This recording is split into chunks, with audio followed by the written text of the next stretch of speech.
Hechos 17, 33, del 30 al 34, perdón, había hecho el 33, pero es del 30 al 34. Hechos 17. Ok, ponga atención, voy a leer en voz alta, usted siga con su vista, yo le indicaré a la hora de que usted nos acompañe a leer todos a una voz. Dice la palabra de Dios en Hechos 17, versículo 30. Dice la palabra es así: por tanto, habiendo pasado por alto los tiempos de ignorancia, Dios declara ahora a todos los hombres en todas partes que se arrepientan, porque Él ha establecido un día en el cual juzgará al mundo en justicia por medio de un hombre a quien Él ha designado, habiendo presentado pruebas a todos los hombres cuando le resucitó de entre los muertos. Cuando oyeron de la resurrección de los muertos, algunos se burlaban, pero otros dijeron: le escucharemos otra vez acerca de esto. Entonces Pablo salió de entre ellos, pero algunos se unieron a él y creyeron, entre los cuales estaban Dionisio el Areópagita, una mujer llamada Dámaris, y otros con ellos. Y si puso atención a la lectura de la palabra de Dios, será el versículo 30 el que le voy a pedir que todos a una voz, todos participando de él. Ahí hay Biblias, si todavía no está trayendo la nueva versión de las Américas, puede usar las Biblias que tenemos ahí atrás en la mesa, para que todos participemos de la lectura de la palabra de Dios. Todos a una voz leemos el versículo 30, dice la palabra de Dios así: por tanto, habiendo pasado por alto los tiempos de ignorancia, Dios declara ahora a todos los hombres en todas partes que se arrepientan. gloria al Señor. Leyeron muy bien, nos quedaremos con esa, va a ser difícil superarla. De ignorancia a arrepentimiento. Una celebración como la que nos ocupa hoy, la resurrección del Señor Jesucristo, no es memorable o emocionante solo por ser única en relación a la trascendencia eterna de tal acontecimiento, pues sabemos que con el nacimiento y muerte de Jesús, el tiempo se dividió en dos: un antes de Cristo y un después de Cristo. Nosotros, cada vez que escribimos la fecha que estamos viviendo, en donde escribimos, en el caso del día de hoy, por ejemplo, 9 de abril del 2021, estamos dando testimonio que hace 2021 años Cristo vino a dividir el tiempo. Y este calendario gregoriano que nosotros seguimos y el cual rige nuestra vida, rige la economía, rige la educación, rige a los gobiernos, está marcado con un año cada vez que transcurren los 12 meses, y marcar ese 2021 es decir, indirectamente, Cristo estuvo entre nosotros, nació y murió, y de eso hace 2023 años en este caso. El año que entra será en 2024 y así sucesivamente. Así es que la trascendencia eterna de tal acontecimiento se testifica cada vez que se escribe una fecha. Además, la singularidad histórica exclusiva de levantarse de los muertos hace de Jesucristo única deidad. No, Buda no lo hizo, tampoco Mahoma. No podríamos decir eso ni siquiera de María, con la disculpa que podríamos pedirle a aquellos que siguen la religión tradicional. Y tampoco ninguno de los papas, que ya no sé cuántos son, ¿verdad? Personalidades que religiosamente gozan de respeto y de devoción. Todos aquellos sí nacieron, y tal vez si es que nacieron y estuvieron ahí, pues una vez que murieron dejaron de ser. No se diga si mencionamos a Confucio o a estas otras deidades que tienen como líderes las religiones de Medio Oriente o de Asia. Si mencionáramos sectas como la de los mormones, pues sabemos que tuvieron a su líder José Smith, e inclusive dicen, Dios inspiró a José Smith para que escribiera el libro del Mormón. Pero José Smith, sí, por lo que se dice, escribió ese libro, pero José Smith murió y se acabó, ya es historia. No se diga también de los testigos de Jehová. Los testigos de Jehová no tienen un libro, pero tienen una traducción con más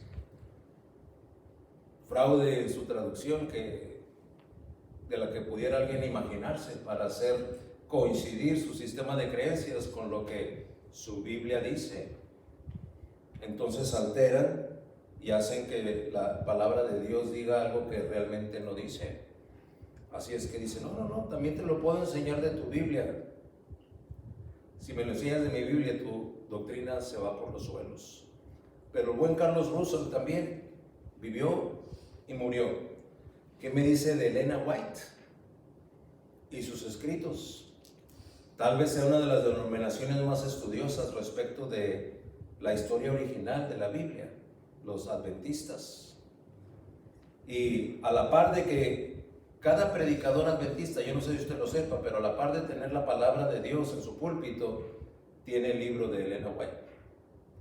De manera que muchas de las veces no sabe usted si lo que está diciendo el predicador es de la Biblia o es del escrito número fulano de tal de Elena White.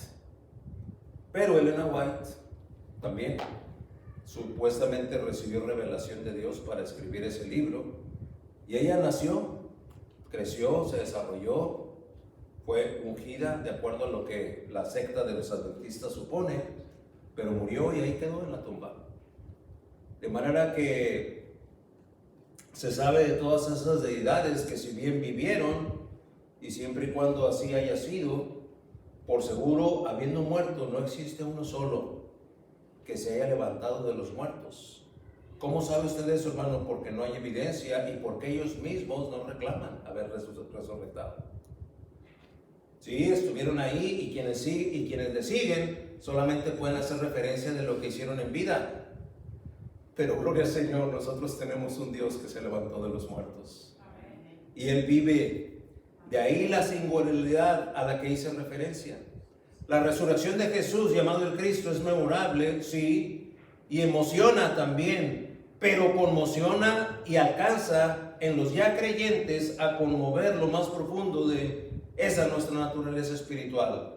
Esa la que obtuvimos por la regeneración llevada a cabo en nosotros, los que creímos y nos arrepentimos. Un suceso de manera sobrenatural por el Espíritu Santo, obra realizada en usted y en mí, si verdaderamente tuvimos ese encuentro con Dios. Es en verdad una conmoción imposible de asimilar, y se podría decir de soportar, de no ser por la fe salvífica que recibimos de parte de Dios. ¿Cómo podría usted explicar y soportar el hecho de que fue recipiente de la infinita gracia de Dios para podernos dar condición de vida eterna? Solamente podemos echar mano de la fe que tenemos de Dios. Lo único que te puedo decir es que Dios tuvo misericordia de mí, y por su gracia me llevó a sus pies para salvarme. De ahí me levantó para decirme: yo soy tu padre y tú eres mi hijo.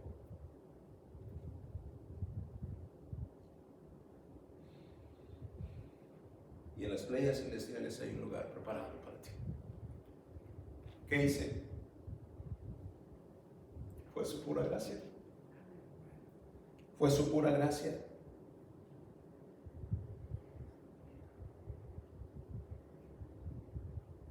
También la resurrección de Jesús, llamado el Cristo, es memorable, sí, y emociona también, pero conmociona y alcanza en los no creyentes para que estos oigan de tal acontecimiento y por el oír crean, también para salvación y vida eterna. El abordaje que bíblicamente haremos a este acontecimiento, que para cada persona es determinante. No dije que puede ser determinante, dije que es determinante, pues sus alcances son de vida o muerte. Es el mismo que según la revelación de Dios Pablo hizo al referirse a él, la resurrección, en aquel desafiante discurso ante los atenienses, el pasaje que acabamos de leer y del cual parte nuestro mensaje. Aquellos atenienses que reunidos atendieron muy probablemente por primera vez en su vida, si no es que por única vez en su vida, el mensaje del Evangelio, expuesto nada más y nada menos por el apóstol de Jesucristo enviado a los gentiles. ¿En dónde podría encontrar Pablo más gentiles que en la capital de Grecia, Atenas? La celebración que hizo posible la reconciliación de Dios con el hombre no cumpliría su propósito divino si solo se quedara en la contemplación gloriosa del poder de la segunda persona de la Trinidad. Al soportar aquel sufrimiento padecido por Jesús, llamado el Cristo, el Mesías, en el Gólgota, pasé por alto darle instrucción respecto del boletín que teníamos el viernes, ¿verdad? No sé cuántos tuvieron la curiosidad de preguntarse ¿qué es eso, hermano? ¿Qué es esa foto? Claro, ya está erosionado, pero ese es el monte de la Calavera. Ya está muy erosionado, entonces la calavera ya no se ve tan obvia como entonces, en donde esas cuevas simulaban ser los ojos, la nariz, una calavera. Y la foto está tomada desde donde se supone que fueron colgados esos tres. Por eso no podemos aceptar que las cruces fueron puestas ahí arriba del monte, no fueron puestas enfrente del monte. Y ahí de donde está tomada la foto esa, notará que parece una calzada, se alcanza a ver un alambrado ahí. Hoy en día es una terminal de trolis para los que estamos en San Diego, o de tranvías para los que no están en San Diego, en esa parte. Y sobre esa calzada caminaban los que veían al Cristo ahí colgado como en madero. Esos son los que pasaban y le injuriaban. No se quedaban ahí. Los que estaban ahí era la guardia y algunos cuantos. Todos los demás que cita la palabra de Dios pasaban y dice la palabra de Dios que le injuriaban. Pero no se quedaban, nomás pasaban. Era una calzada ahí, exactamente enfrente del monte de la Calavera.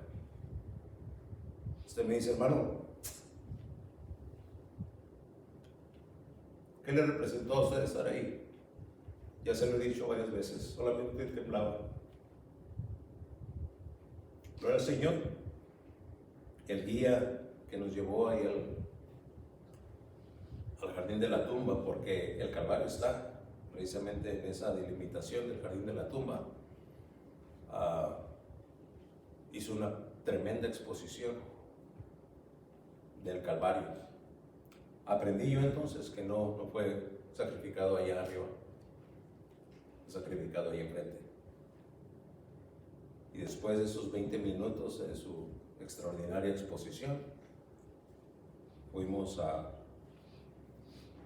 una pequeña sinagoga y tuvimos la comunión. Y ahí tengo mi copita de madera, ¿verdad?, que nos dieron ahí. Les mandé un video de cuando después de haber hecho eso fuimos a donde está la tumba vacía. Algunos me preguntaron, ¿de qué se trata este video? Yo les dije. Algunos otros lo recibieron y a lo mejor lo vieron y dijeron, pues el hermano va a andar ahí en el Balboa Park, no sé qué habrán pensado, pero... No, ya sabían que era de allá. Pero eso que se ve atrás es la tumba vacía. Y me ven bien callado porque en ese rato estaba lloviendo, entonces los guardias que estaban ahí se fueron a guarecer, porque son israelitas y no están permitidos usar los paraguas que me ven usando. Y hay un letrero ahí que no debemos tomar video, pero el rebelde hermano Garza ahí un poquito a distancia, tomé ese video que les compartí. Sí, ya me puede crucificar diciendo que el hermano Garza es un rebelde, pero eso fue lo que hice y ahora les quise compartir.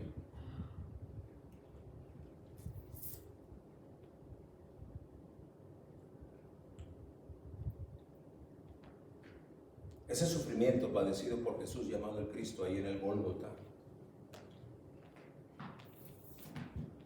no es cosa menor. Sin embargo, eso comparado con la ira del Padre vertida sobre Él por sus pecados y los míos, ese sufrimiento no fue nada. El planeta no lo soportó, tuvo que estar 3 horas en la oscuridad. Así es que lo que conmociona, y esto se lo digo a aquel que no ha creído en el Cristo que murió por usted en la cruz del Calvario, no son los latigazos que le dieron, en donde cada una de las 7 puntas de aquel látigo, cada vez que impactaba su espalda, se traía pedazos de piel.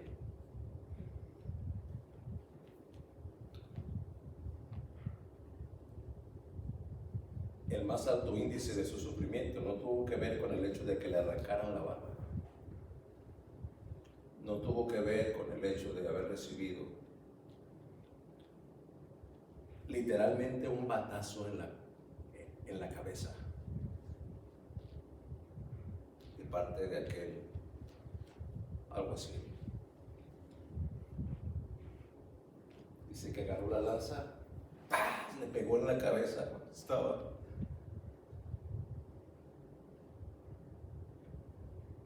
desprevenido. ¿Por qué le hablas así a tu autoridad aquí? Eso es un batazo que pudo haberlo matado. Y sin duda, desde el punto de vista físico, ese fue un traumatismo en el que se especula que de no haber muerto en el Calvario, él hubiera quedado lisiado después de ese golpe tan contundente. Pero esa segunda persona de la Trinidad, Jesús, le dijo: ¿he hablado mal? Si he hablado mal, dime en qué. ¿Qué fue que haya dicho que dije mal? Y el silencio empezó a cundir tanto en aquel como en Pilatos. Entonces, si no he hablado mal, ¿por qué me golpeas? Cruel, ¿no cree? Pero tampoco eso es nada comparado a tener que haber padecido la ira del Padre sobre él. Así que responderemos al llamado de Dios para que en conciencia, en coincidencia, quiero decir, con la bendita instrumentalidad que el apóstol hace, ante aquellos oyentes atenienses, nosotros hoy acá en este domingo de resurrección, podamos entonces hacer de este relato un bendito instrumento de prueba. ¿Por qué? Porque así es como Pablo lo relata, así es como Lucas lo relata respecto de lo que Pablo dijo delante de aquellos atenienses, para que nuestra fe y esperanza sea cimentada con veracidad eterna, dada la fidelidad del que prometió. La fidelidad del que prometió, mire lo que dice Hebreos 10:23, mantengamos firme la profesión de nuestra esperanza, sin vacilar, porque fiel es aquel que prometió. De ignorancia a arrepentimiento. Avancemos en el mensaje, pero vamos a pedir a Dios que nos lleve de la mano en el mismo. Señor Padre nuestro, como lo hemos mencionado ya en esta introducción, podríamos ocupar tiempo repasando el relato del acontecimiento tal cual. El momento aquel en el que la tierra tiembla, la piedra es removida y tú eres levantado de entre los muertos para que unas cuantas horas después lleguen las mujeres a buscarte y ya no te vean ahí, pero encuentren a aquellos varones que le dicen: no está aquí, pues ha resucitado, como dijo. Y sin duda, Señor, hay suficiente material en el que podríamos invertir tiempo a la hora de conmemorar el día que tú te levantaste de los muertos. Pero apreciamos que nos llevas a un pasaje en el cual tal acontecimiento vino a causar en aquellos que no te conocían un arrepentimiento habiendo salido de la ignorancia. Por eso te pedimos que nos dirijas, abras nuestra mente, pongas, Señor, el discurso de esta prédica, el poder de tu Santo Espíritu, para que trascienda no solamente en quienes los escuchamos aquí debajo de este techo hoy, pero aquellos que habrán de escucharlo más allá de este lugar, en las plataformas desde donde podrán retransmitirlo. Que la honra y la gloria sean para ti y que tu Espíritu Santo tome control absoluto para que esta tu palabra sea expuesta, enseñada, predicada y proclamada con el poder de lo alto. En el nombre del Señor Jesús. Amén. De ignorancia a arrepentimiento. Leímos este pasaje de Hechos 17. Puede parecer un pasaje distante de aquel acontecimiento y de hecho es una narrativa que en cuanto a tiempo está bastante distante. Así es que el contexto histórico y ministerial, podríamos decir, si pone atención, se va a referir al apóstol Pablo en Atenas. Están hacia la parte posterior ya de su segundo viaje misionero. Desde la perspectiva terrenal, el apóstol Pablo está ahí como resultado contingente al huir de las amenazas que se cernían sobre él, dado el asedio de unos judíos que radicaban en Tesalónica y le habían expulsado de aquella ciudad y lo estaban persiguiendo. Pablo y los suyos salen de Tesalónica y llegan a Berea. Y detrás de sí, aquellos puntillosos judíos le siguen los pasos, es decir, no solamente están conformes de que ya se fueron de Tesalónica, sino que sabiendo que se habían ido a Berea, van y continúan esa persecución a Berea.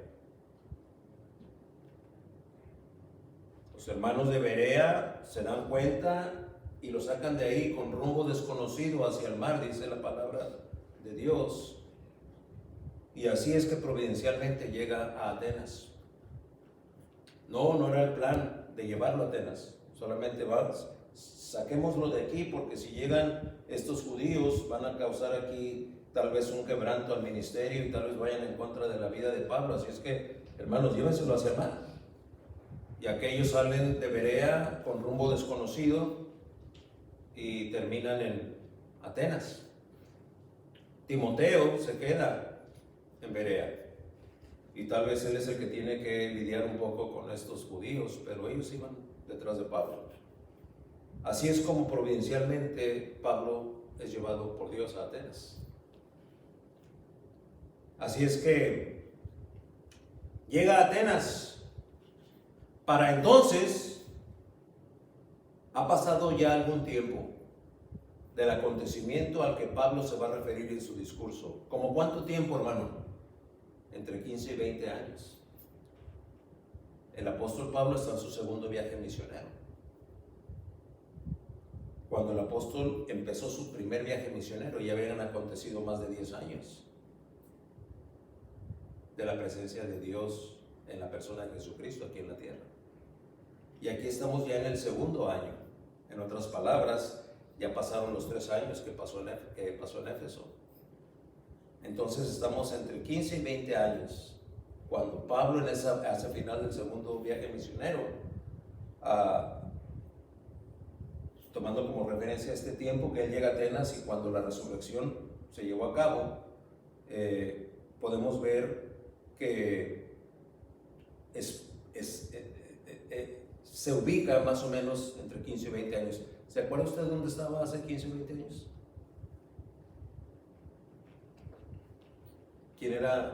¿Para quién trabajaba en ese tiempo? ¿Cuáles eran las circunstancias que estaban pasando la familia? ¿Cuántos años tenían sus hijos? ¿Se acuerdan? Ok, esta referencia nos ayuda a poder imaginarnos, ok, Cristo resucitó al tercer día, la obra apostólica empieza, Cristo encuentra a Pablo en camino a Damasco, es llamado al ministerio para predicar a los gentiles, es preparado por 10 años, después pasa 3 años en Arabia, después empieza su primer viaje misionero, termina, después empieza su segundo viaje misionero, y casi al final del mismo, ahora vemos a Pablo ahí en Atenas, fugitivo, está allá no porque lo haya puesto en un programa en un itinerario de viaje, ¿no? A ver, mira, de tal fecha a tal fecha voy a estar a Atenas, ahí me voy a pasar unos 3 o 4 meses, ¿no? Está ahí por un plan contingente, visto desde la óptica terrenal, pero providencialmente Dios lo lleva ahí. Así es que la convicción con la que el apóstol refiere esta prueba en el portentoso hecho de que Cristo haya sido levantado de entre los muertos, a los oídos y la atención que hasta ese momento le habían prestado los sabiendos atenienses, no mencionar la resurrección no vino a añadir interés para seguirle escuchando. Aquella testimonial mención sonó discordante. Aquellos a lo mejor ya le habían puesto atención a la historia, al relato que estaba mencionando, pero llega el punto en el que menciona la resurrección y como que se desconectó mucha parte de la audiencia. Ya no hubo esa atención que él tenía porque sonó discordante, sonó hasta medio esotérica. Les pareció a los atenienses ahí ilógica que un hombre resurrecto de los muertos, eso es improbable, es incoherente, disparatado, irracional, inverosímil y hasta ridículo. Sí, el saber era asunto central de prioritario valor en la cultura y la educación ateniense. Pero que alguno hubiese regresado a la vida habiendo estado muerto, no era un testimonio creíble al que podrían ceder o aceptar. ¡No! Y sin la fe que Dios da, rehusarse a ese saber, podríamos considerarlo hasta normal. Pues espiritualmente incapacitó a algunos a creer, dejándolos, y estoy hablando de la obra de Dios, espiritualmente incapacitó a algunos a creer, dejándolos en un lamentable estado de ignorancia. De igual manera sucede en nuestros días. El argumento y el contexto de lo que Pablo vivió es exactamente el mismo que nos atañe hoy, a usted y al que habla aquí.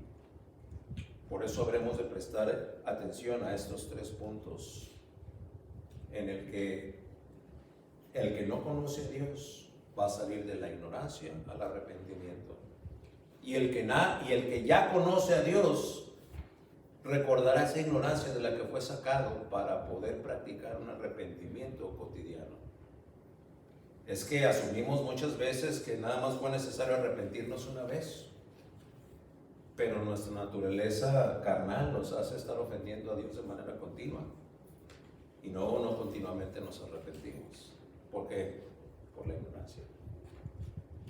Así es que así vamos a ver cómo este pasaje deja marca eterna en la vida de los que creyeron cuando oyeron la predicación de Pablo allá en Atenas.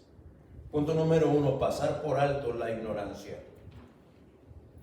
Y nos vamos a referir a estos versículos 30 y 31. Si está ahí en Hechos 17, déjeme usar como trampolina lo que vamos a abordar de estos 2 versículos, el versículo 18.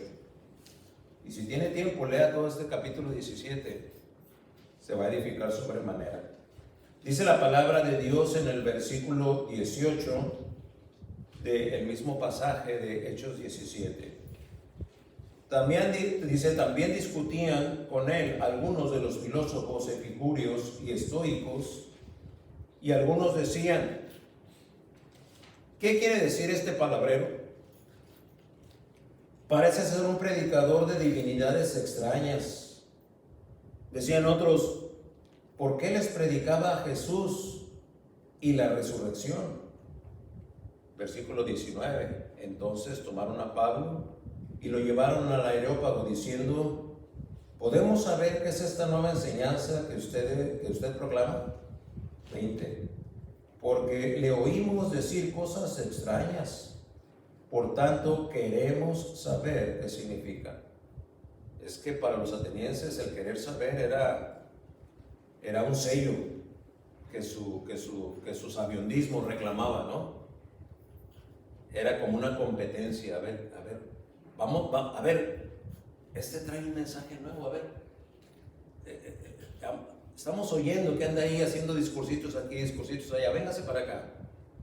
¿De qué es de lo que está enseñando? Y entonces dice la palabra de Dios ahí que se lo llevan al Areópago.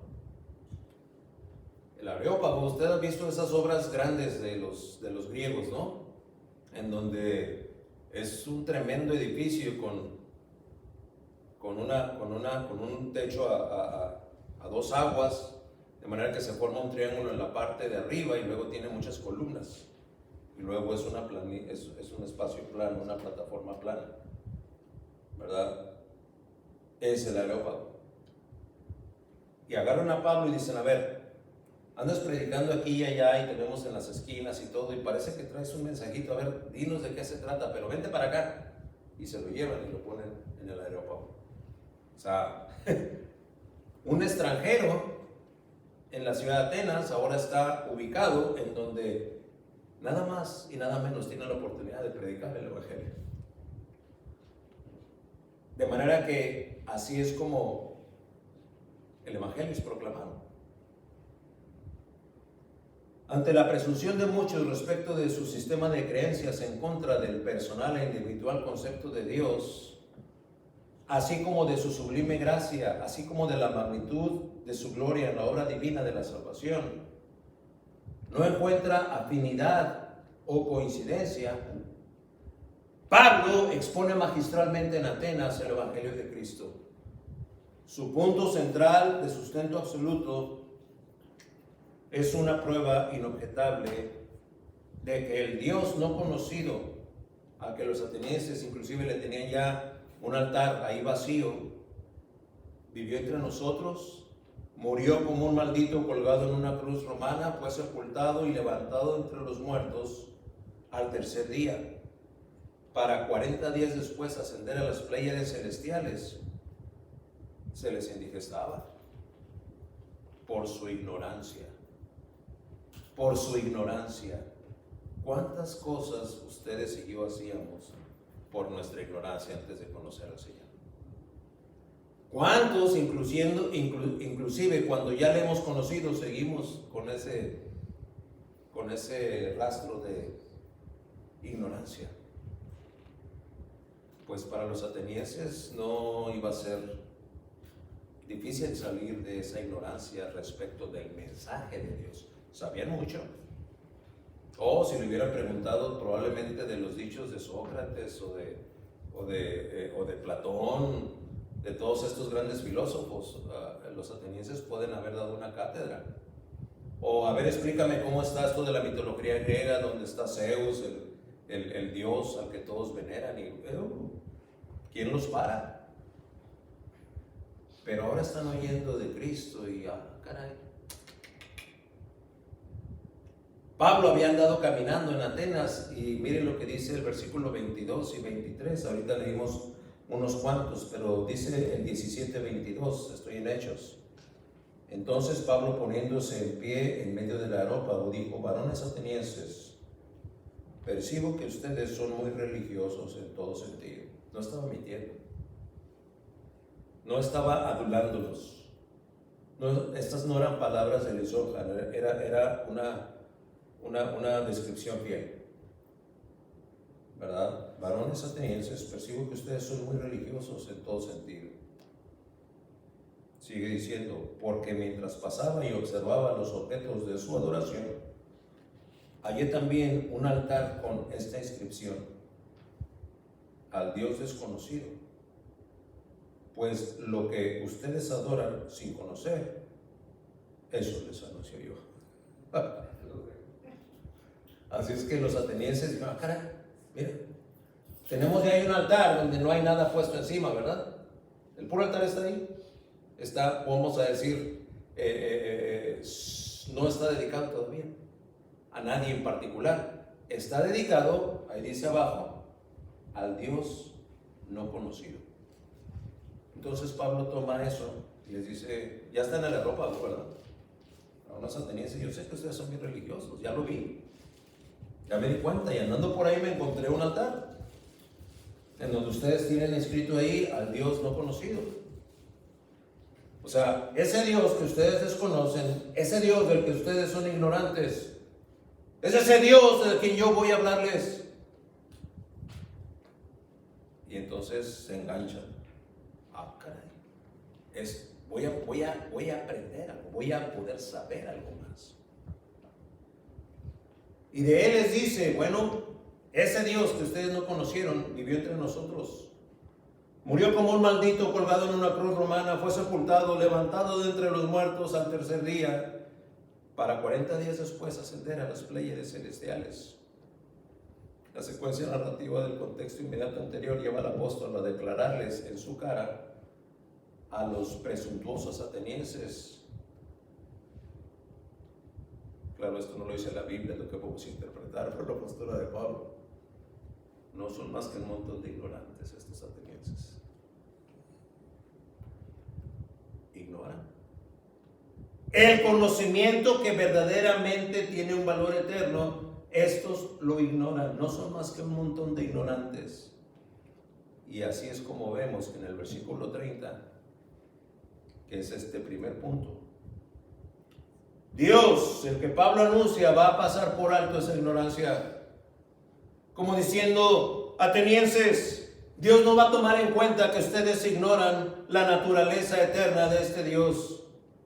Respecto de Dios, el verdadero, ustedes no saben mucho. Y van a hacer, y este Dios es el que hace un llamado para que quienes son elegidos de Dios, ese llamado será irresistible. ¿Cuál es ese llamado? Podría preguntar a alguien. Gracias por preguntar, porque el versículo 30, estamos ahí en 17, ¿verdad? Lo lee conmigo, léalo en voz baja. Dice, por tanto, habiendo pasado por alto los tiempos de ignorancia, Dios declara ahora a todos los hombres en todas partes, número 1, que se arrepientan. Que se arrepientan. En el versículo 31 encontraremos el segundo punto de este llamado. Crean en Él por la prueba que les voy a presentar. Él resucitó, fue visto resurrecto, fue levantado de los muertos. Con este dicho, toda la mitología griega quedaba anulada. Con este dicho, cualquier creencia en cualquier ídolo, en cualquier Dios con minúscula, quedaba reemplazado. Este fue visto resurrecto. ¿Quién es este? El que salva. En ese mismo versículo 31 se cita un juicio plenario, juicio en el que quien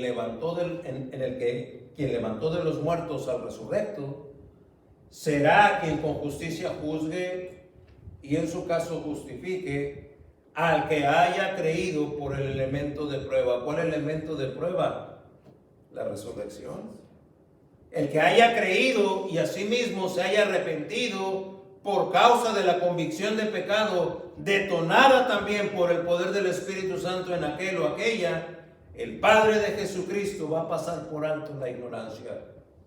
No conoces nada de Dios, eres un ignorante, no lo tienes en cuenta. Lo más que alcanzas a medio imaginarte es un concepto religioso en el que a lo mejor inclusive sigues algunas tendencias religiosas que ni siquiera entiendes, como andar haciendo mandas, Como andarle prometiendo esto al santo fulano, a la Virgen Perengana. Engaño de las religiones. Aunque nada más te alcance para eso y seas un ignorante, déjame decirte, si puedes creer y puedes arrepentirte, Dios pasa por alto esa ignorancia. Pasa por alto la ignorancia. Punto número 2, de ignorancia a arrepentimiento. Leemos en el versículo 32 la palabra de Dios hablando. Cuando oyeron de la resurrección de los muertos, algunos se burlaban, pero otros dijeron, le escucharemos otra vez acerca de esto. Resurrección, ¿qué define? El conocimiento del mensaje de la resurrección. Venir al conocimiento de saber que Cristo no solamente nació de una virgen, vivió una vida perfecta, 30 años después empezó su ministerio, mismo que duró aproximadamente 3 años, un poco más, para después ser arrestado, injustamente juzgado por las autoridades romanas, condenado a ser crucificado, habiendo muerto ahí en ese madero como un maldito, bajado de ahí para ser sepultado, pero gloria al Señor, al tercer día ser levantado de los muertos. Este conocimiento de la resurrección es un conocimiento que define. Porque cuando Pablo está predicando acerca de aquella resurrección, dice el testimonio de la palabra de Dios que cuando oyeron de la resurrección, aquella audiencia que atendía el discurso de Pablo en el Areópago se definió muy claramente en 3 grupos diferentes entre sí. El mensaje de hoy, así como toda predicación que expone la verdad del Evangelio, tiene que saberlo, define y divide a los oyentes. Esta tarde acá va a experimentar esa división igualita a la sucedida cuando la resurrección fue mencionada. En el versículo 32 menciona a uno de esos 3 grupos. Algunos se burlaban. Habrá quien oiga este mensaje y de la resurrección ya. Está bien, yo hasta he estado ahí de testigo en alguna de las representaciones que se hacen en algunos países o lugares. Acá en México, la de Iztapalapa. Yo me acuerdo, chavo, un día nos embriagamos después ahí con todos los cuates después de la representación, pero todo bueno ahí anduvimos. Es el mensaje de la resurrección, sí, ya, indiferencia, hasta burla. Delante de los atenienses, delante de Pablo, algunos atenienses dice que se burlaban. Sí lo puede ver ahí en el versículo 32. Dice claramente, algunos se burlaban. El segundo grupo tiene que ver con los que le escucharían en otra oportunidad. Esos que se quedaron entre, caray, está interesante eso. Mira, hoy este hombre predica con convicción. Y tal vez inclusive hasta mencionaba evidencias, así como la que le escribe ahí a los Corintios, en Corintios 15, en donde se mencionan que más de 500 fueron testigos del Cristo resurrecto, caminando, viéndolo de aquí para allá. Y la palabra de Dios dice, para entonces, sabemos, ya había pasado 20 años de la resurrección.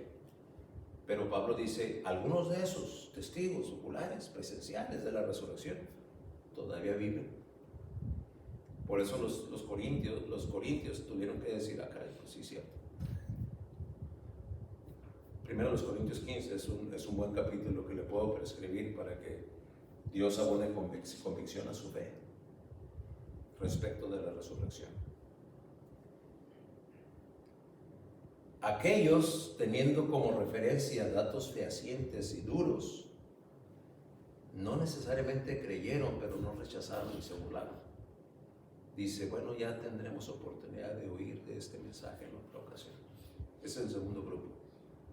¿Cuál fue el primer grupo? Los que se burlaron. El segundo grupo, los que dijeron, a lo mejor, pues que sí. pues con esos datos habría que prestarle un poco más de atención.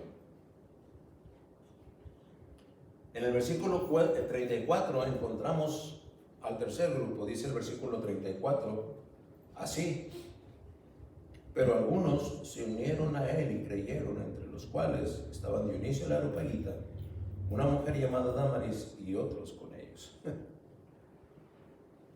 Unos se burlaron, otros se quedaron indecisos, pero gloria al Señor. Otros se unieron a Pablo y creyeron.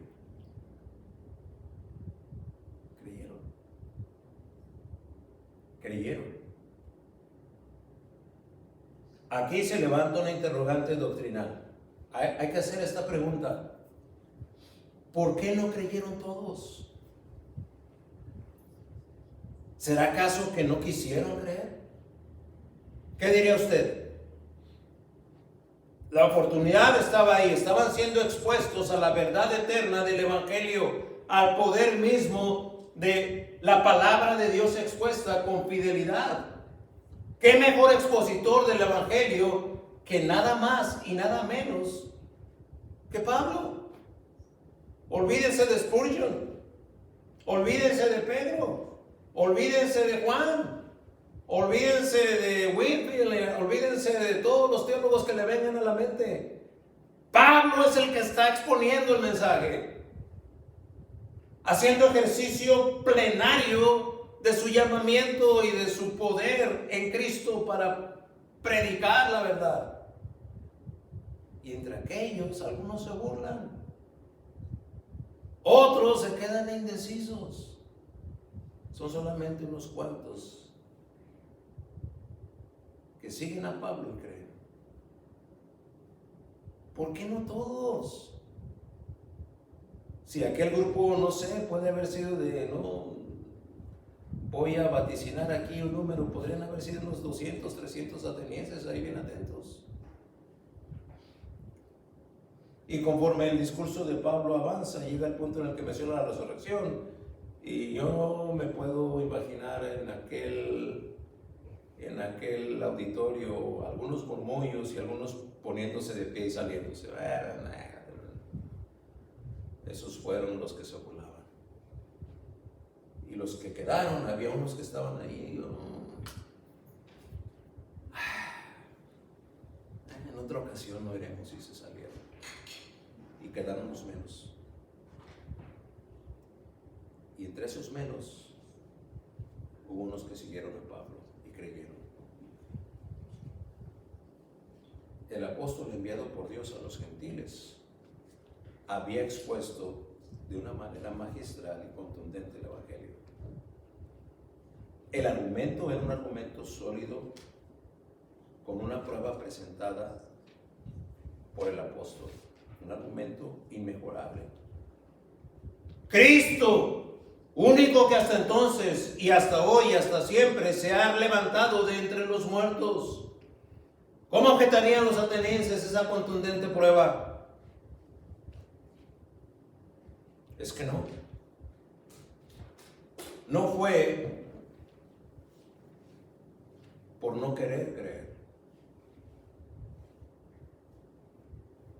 No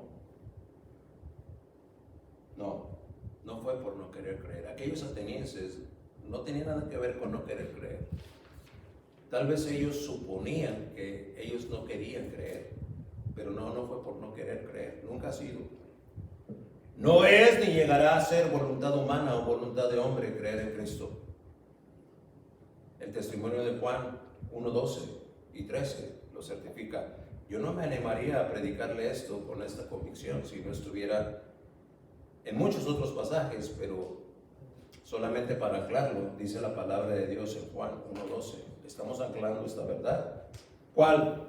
La de que no es que los atenienses no quisieran creer, es que no podían creer.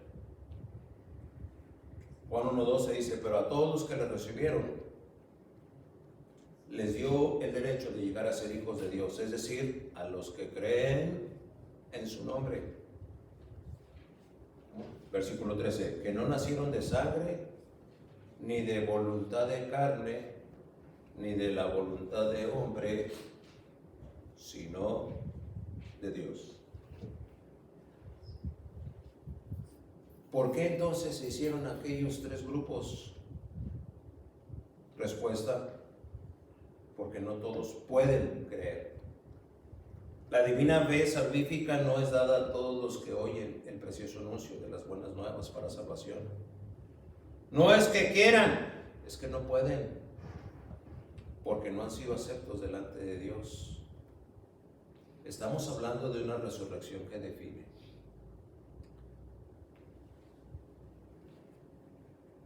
No lo iba a considerar, Dios me está llevando a hacerlo. Y los apunté aquí en mi bosquejo, dije, no creo que los vaya a usar, pero si Dios me mueve a hacerlo, vamos a citarlo. Vamos todos juntos a 1 Corintios. Y vamos a leer juntos, todos a una voz, todos los que están oyéndome. Y si alguno no me está oyendo y se puede unir, abra la Biblia en 1 Corintios. Capítulo 1, versículo 12.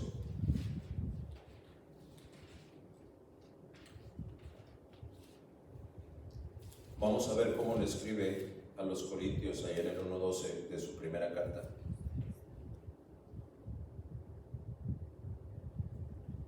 Leemos todos, dice la palabra de Dios.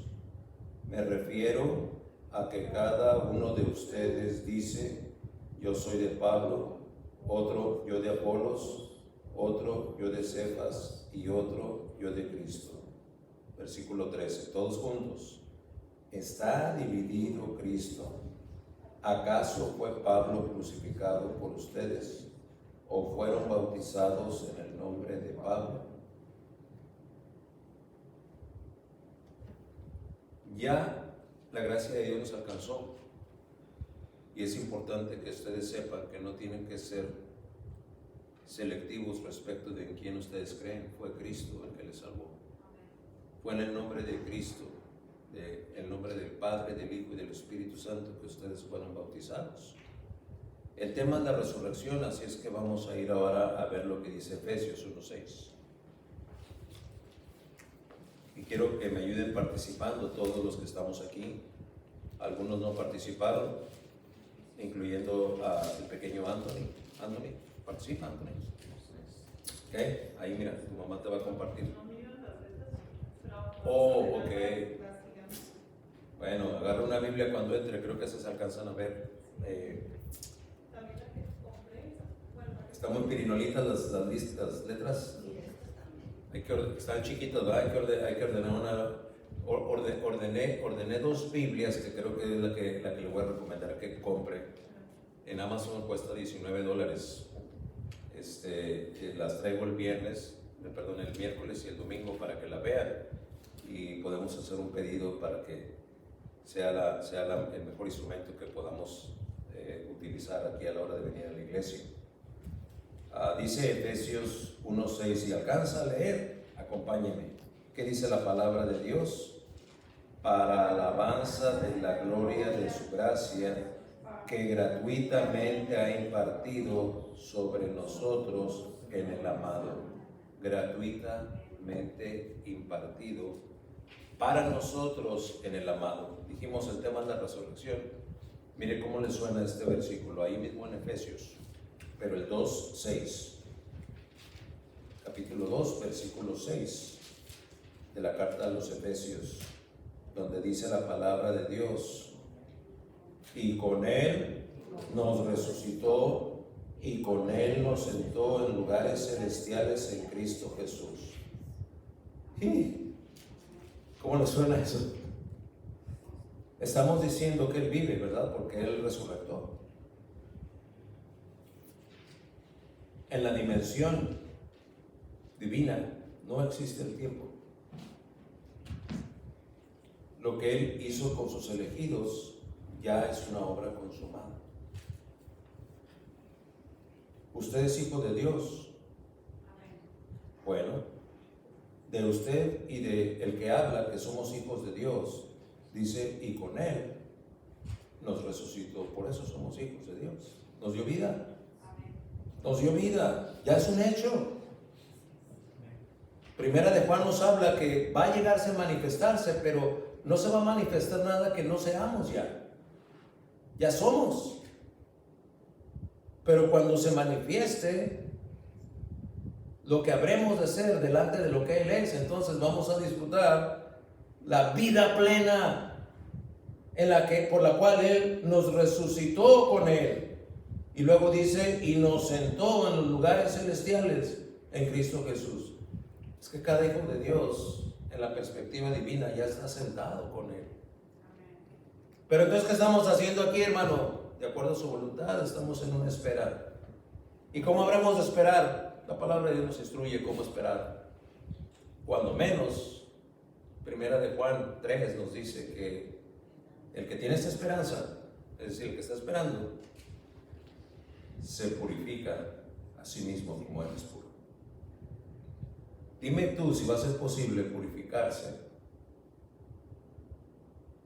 sin tener una devoción cotidiana de meditación bíblica y de oración con Dios. Esa comunicación, esa comunión, esa consulta cotidiana con Dios. ¿Estarás purificándote si no lo haces? Pregunta. ¿Estarás purificándote si sacrificas tu asistencia a la iglesia por cualquier motivo? Asumiendo que, al cabo casi siempre voy, yo no voy a ir. ¿Estarás purificándote?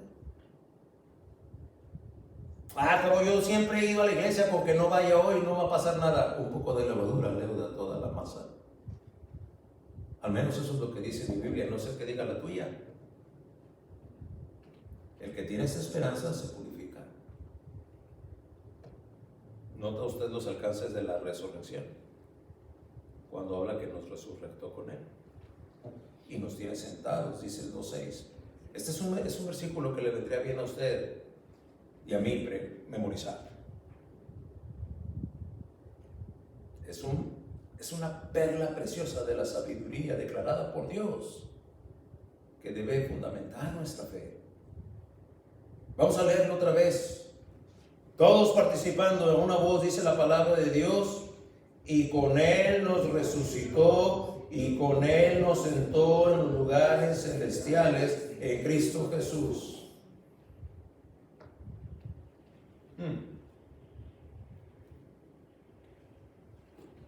De ignorancia a arrepentimiento. Punto número 3. Los versículos 33 y 34 de nuestro pasaje, vamos a ver una descripción que bien nos caería a usted y a mí usar como un espejo de comparación respecto de mi condición real, ¿verdad? Dice la palabra de Dios, y estoy otra vez en Hechos 17, voy a leer 33 y 34, dice la palabra de Dios: entonces Pablo salió de entre ellos, pero algunos se unieron a él y creyeron, los cuales estaban Dionisio el Areopagita, una mujer llamada Dámaris y otros con ellos. Los arrepentidos creyeron. ¿Ok? Quise leer pausadamente este versículo 33. Ponga atención. Si no quiere leer está bien, pero ponga atención. Entonces Pablo salió de entre ellos. ¿Cuándo es que Pablo salió de entre ellos? Ya terminó su discurso. Ya tal vez dijo, amén, atenienses, hasta aquí, acabó mi mensaje. Entonces Pablo salió de entre ellos.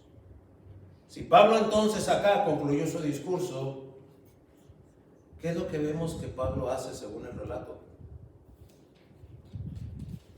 Vemos que Pablo pide que levante su mano a aquel que quiera creer. Abre una invitación al altar. Les llama a que se acerquen ahí donde está él para orar por ellos. Les dice que vengan y invoquen una plegaria. Mil veces no. Pablo concluye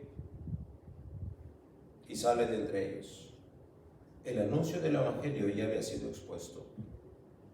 El mensaje ya habría llegado a los oídos de cada uno de los congregados en aquel Areópago. Así que no, Pablo no se atreverá a decir más.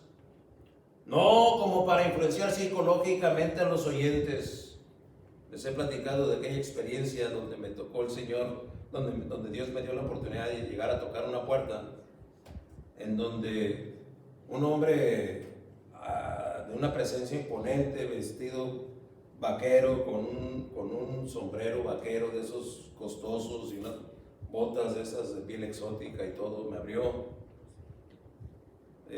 Después de unos minutos me di cuenta que era un narcotraficante, al que le empecé a hablar de lo que entendía yo como mensaje, y él empezó a llorar, semejante por la nota, este pelo ahí, con botas picudas y tejana, y estaba chillando como niño. Sí, el pecado. Bien conmocionado. Pues pídale a Cristo que les hable. Sí, yo le pido, ¿qué quieres que diga? Pues dígale que usted reconoce su pecado y que amén, amén. Felicidades, usted es salvo, usted ya es salvo, gracias a Dios. Y mire, mi compromiso es llevarlo a la iglesia. ¿Qué? ¿A dónde me quieres llevar? Pues, invitarlo a la iglesia. ¡Pum! Desapareció el llanto. Y bueno, entiendo, tal vez eso Dios lo vaya causando en usted poco a poco, pero me dejaría venir la próxima semana para hablarle un poco más de esto. ¿A qué horas? Pues no sé, está bien esta hora. No sé si voy a estar, pero está bien. Ok. Y ahí vengo el próximo sábado, ¿no? Bien activista y religioso, y hasta le dije a los hermanos, voy a ir con este. Imagínate que llegue en su camionetón ese a la iglesia. Llegué, toqué.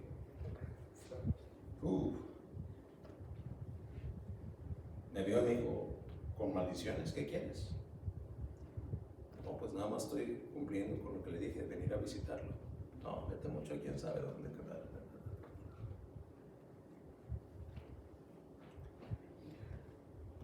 Salí temblando de terror que fuera a sacar un arma y me corriera. Poco tiempo después un pandillero me corrió con una daga en la mano. Predicadorcillos, hijos de su quién sabe cuánto. Pero es que el intento es influenciar psicológicamente a los oyentes. Pablo no se iba a atrever a hacer algo así. A chantajear emocionalmente a los débiles de conciencia. A manipular sentimentalmente a los hipersensibles, no. El que predica verdad y que es fiel al exponer el mensaje de Dios, una vez que lo hace, va a permitir que el poder de Dios sea el que hable y mueva al que llamó y ante el cual Dios se habrá de manifestar. Hubo alguien que en alguna ocasión se acercó y me preguntó, oiga hermano, yo noto que usted nunca hace invitación después de que predica. ¿A qué se refiere, hermano? Sí, pues ya ve que en otras iglesias pues le dicen uno que venga al frente, y es que su mensaje de hoy el Señor casi me llevaba ahí al altar. Quería pasar, pero usted nunca lo abrió. ¿Por qué? ¿Por qué usted no invita? Y le dije, bueno, es porque el llamado al altar se ha entendido y se ha practicado como una purga de conciencia, en donde el que es alcanzado con la verdad respecto de su pecado se conmueve momentáneamente, viene y arroja 2 o 3 lagrimitas aquí, medio lloriquea, y a los 3 minutos se levanta, se va, para a la media hora estar siguiendo exactamente con su mismo pecado. Si Dios le habló, mire, bíblicamente lo que se dice es que usted vaya a su aposento, se postre delante de Dios, y si es necesario se arrastre y no se levante hasta que Dios le perdone. Y estoy seguro seguro que si usted practica eso, entenderá lo que la Biblia dice, que el Espíritu Santo convence del pecado. No voy a manipular sus emociones. Si Dios le alcanzó, Dios es suficiente elocuente para hablarle. Y si verdaderamente le habló, salga de aquí. Y no se levante del suelo. Así ha hecho lodo con sus mocos y sus lágrimas, hasta que Dios le haya perdonado. Esa será una verdadera y bíblica respuesta a lo que Dios causó en usted.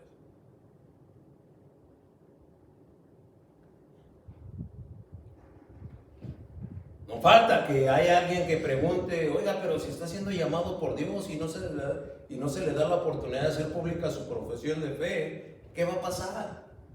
Gracias por la pregunta. Porque más y mucho más importante que la profesión de fe es la posesión de fe, si es que ya Dios se la dio. Si es que el Padre tuvo a bien darle a aquel ese precioso don, que es un don divino de parte de Dios, la fe. Los signos vitales de la nueva vida, del nuevo nacimiento, de la nueva naturaleza, la espiritual, son citadas por Pablo. Sí, aquella ignorancia de insensibilidad espiritual es desplazada por el arrepentimiento, primer signo vital mencionado acá. En el versículo 34, algunos se unieron a él y creyeron. Segundo, entre los cuales estaban Dionisio y Dámaris y otros con ellos. ¿Ya lo vio? Los verdaderos se unen y creen, habiéndose arrepentido. ¿Creen porque quieren? No, gloria al Señor, creen porque pueden. Segundo signo vital entonces de la naturaleza espiritual. Primero los arrepentidos, segundo los que creyeron. ¿Usted se arrepiente de sus faltas o solamente levanta los hombros y dice, pues ya sé que, el pastor me dice que, o se arrepiente? Si no hay nada que le conmueva, yo iría a tener una vigilia de consulta con Dios. Señor, ¿por qué soy tan insensible? ¿Acaso quien me predica exagera respecto a lo que tú enseñas y yo por eso a mí no me importa? ¿O realmente es algo a lo que debo hacerle caso? Pregúntenle a Dios. Porque los que se arrepienten y los que creen son los cuales el Espíritu Santo hace la obra.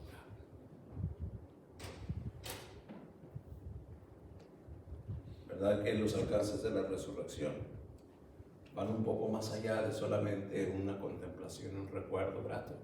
Oh sí, el Señor resucitó por mí. Es que la exposición de Pablo allá en Atenas son las condiciones en las que usted y yo habremos de predicar el Evangelio. Un montón de gente que no toma en cuenta a Dios, en donde a lo mejor en el areópago de su sala, ahí en la casa, cuando tiene una reunión familiar, en donde está el compadre con el que se emborrachaba en otro tiempo, el hermano, el primo, el amigo, a lo mejor los familiares que en un tiempo a lo mejor dijeron seguir a Dios, pero ahora ya son insensibles. Usted se levanta en ese pequeño areópago y dice, ¿saben qué? Vamos a acordarnos de nuestro Creador en esta oportunidad que tenemos. Ese que nos salvó, si es que salvó a algunos de ustedes, y vamos a darle gracias por esta reunión. Señor, si tu Espíritu Santo mora en alguno de nosotros, concede que la convicción de pecado vuelva a llevarnos al arrepentimiento y que no seamos más indiferentes, así como tú le dijiste ya resucitado a Tomás. No seas incrédulo, sino creyente. Y que el fuego de tu Espíritu vuelva a tomarme a mí, y a mi tío, y a mi tía, y a mi compadre, y a mi hermano, y a mi hermanita aquí, Señor, para que recordar tu resurrección nos ponga otra vez en el camino de la piedad. Porque lo que tu Espíritu Santo nos mueve a hacer es a que tu nombre sea glorificado. de ignorancia a arrepentimiento. No, ya no podrá excusarse en la ignorancia o el desconocimiento. Cristo resurrecto ya es la prueba inobjetable de la fe que usted ejercerá para creer. No será un dogma vacío, será una prueba contundente que suena y resuena en el universo y en la eternidad. Cristo vive. Amén. Y ese es suficiente motivo para que yo crea y viva en una constante actitud de arrepentimiento, de ignorancia a arrepentimiento. Si corremos esa ruta, estaremos haciendo bien.